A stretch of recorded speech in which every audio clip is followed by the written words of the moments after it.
പ്രശ്നോത്തര രത്നമാലികയിൽ 38-ാമത്തെ ശ്ലോകമാണ് ശ്രദ്ധിക്കുന്നത്. അതിലവസാനത്തെ ചോദ്യം പ്രാണനേക്കാൾ ജീവനേക്കാൾ രമ്യമേതാണ് എന്നായിരുന്നു. കുലധർമ്മവും സാധുസംഘവും എന്ന് പറഞ്ഞു.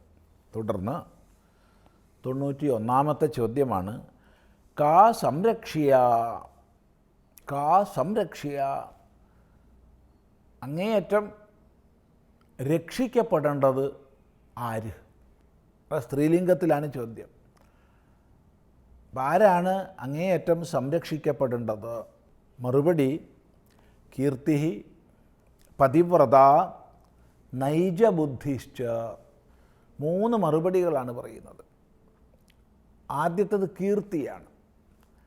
അപ്പോൾ സംരക്ഷിക്കപ്പെടേണ്ടതാണ് കീർത്തി. കീർത്തി എന്ന് പറയുമ്പോൾ ഇവിടെ നമ്മൾ സത്കീർത്തി എന്ന് മനസ്സിലാക്കണം. കാരണം ദുഷ്കീർത്തി സംരക്ഷിക്കപ്പെടേണ്ടതാണെന്ന് ഒരാചാര്യന് ഉപദേശിക്കില്ലല്ലോ. അപ്പോൾ ദുഷ്കീർത്തി എന്ന അർത്ഥമെടുക്കാതെ സത്കീർത്തി എന്ന അർത്ഥമെടുക്കുക. സത്കീർത്തി എന്ന് പറഞ്ഞാൽ യശസ്സാണ്. അപ്പോൾ നമ്മൾ ജീവിതത്തിൽ വളരെയധികം ശ്രദ്ധിച്ച് സംരക്ഷിക്കേണ്ടുന്നതാണ് യശസ്സിനെ. യശസ് സത്കീർത്തി വരാൻ നേടിയെടുക്കാൻ നല്ലപോലെ പരിശ്രമിക്കേണ്ടതുണ്ട്. ദീർഘകാലത്തെ സുജീവിതത്തിൻ്റെ ഫലമാണ്, സത്കർമ്മങ്ങളുടെ ഫലമാണ് കീർത്തി എന്നുള്ളത്, യശസ് എന്നുള്ളത്. എന്നാൽ യശസ് നശിക്കാൻ എളുപ്പം കഴിയും. അതിനൊരു പണിയില്ല. ഒരൊറ്റ ദിവസം കൊണ്ട് യശസ് ഇല്ലാതാവാം. എത്രയോ ദശകങ്ങളുടെ കഠിന പ്രയത്നത്തിലൂടെ സ്വാഭാവികമായി ആർജിക്കപ്പെട്ടതായാൽ പോലും യശസ് ഇല്ലാതാവാൻ ഒരു നിമിഷം മതി. നമുക്ക് ജീവിതത്തിൽ, സമൂഹ ജീവിതത്തിൽ അനുഭവമുള്ളതാണ്, എല്ലാവർക്കും അറിയാം. അതുകൊണ്ട് തന്നെ ഒരു വ്യക്തി യശസ്സിനെ സംരക്ഷിക്കേണ്ടതാണ്. രണ്ടാമത് പറയുകയാണ് പതിവ്രത.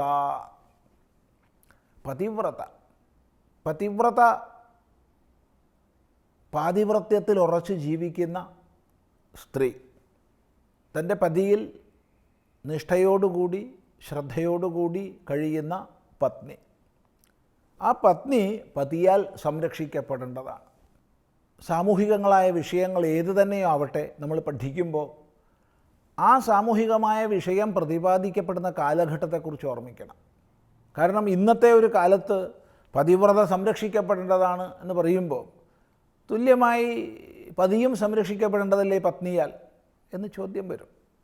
കാരണം പതി പത്നി സമത്വവാദമൊക്കെ വളരെ പ്രചരിതമായ കാലഘട്ടത്തിലാണ് നമ്മൾ ജീവിക്കുന്നത്. തീർച്ചയായിട്ടും ഇപ്പം സാമ്പത്തികമായിട്ട് സാമൂഹികമായിട്ട് പരിരക്ഷിക്കപ്പെടാൻ യോഗ്യത ആർക്കാണോ അയാൾ പരിരക്ഷിക്കപ്പെടണം.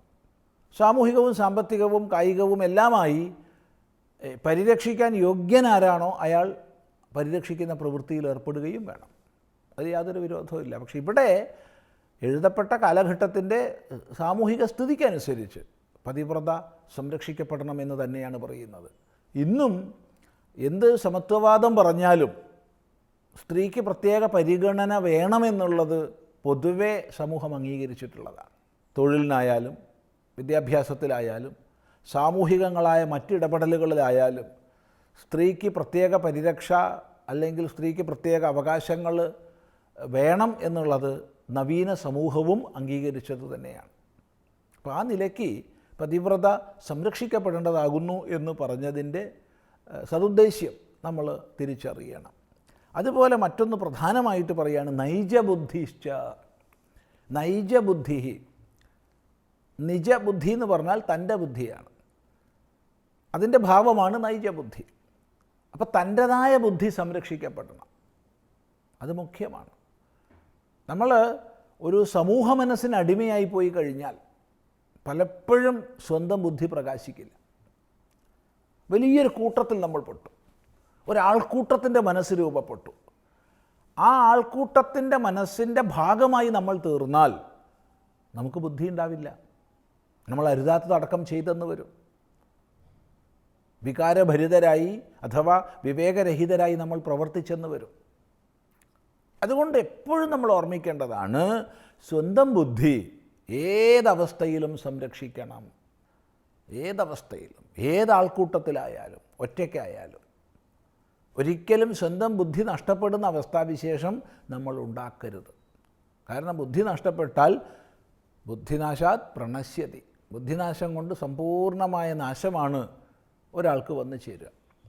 അതുകൊണ്ട് എപ്പോഴും നമ്മൾ ശ്രദ്ധിക്കേണ്ടതാണ് ഈ സമൂഹ മനസ്സ് എന്ന് പറയുന്ന ഒരു പ്രതിഭാസമുണ്ടല്ലോ. സമൂഹ മനസ്സിൽ നമ്മൾ ചെന്ന് പെട്ടുകഴിഞ്ഞാൽ അതാണ് നമ്മളിലൂടെ പ്രവർത്തിക്കുക. ഇന്നത്തെ ഒരു സമൂഹത്തെ ശ്രദ്ധിച്ചാൽ മതി. നിരന്തരമായി വാർത്താമാധ്യമങ്ങൾ, ദൃശ്യ ശ്രാവ്യ മാധ്യമങ്ങൾ, വർത്തമാന പത്രങ്ങൾ, അതുപോലെ മറ്റ് സമൂഹ മനസ്സിനെ സ്വാധീനിക്കുന്ന സിനിമ തുടങ്ങിയ ഉപാധികൾ, ഇതെല്ലാം ഒത്തുചേർന്നുണ്ടാക്കുന്ന ഒരു സമൂഹ മനസ്സ് അത് രൂപപ്പെടും. അത് പലപ്പോഴും അസത്യമോ അധർമ്മമോ ആയിരിക്കും പ്രചരിപ്പിക്കുന്നത്. സത്യവിരുദ്ധമായ ആശയങ്ങളെ ആയിരിക്കാം സ്ഥാപിക്കാൻ ശ്രമിക്കുന്നത്.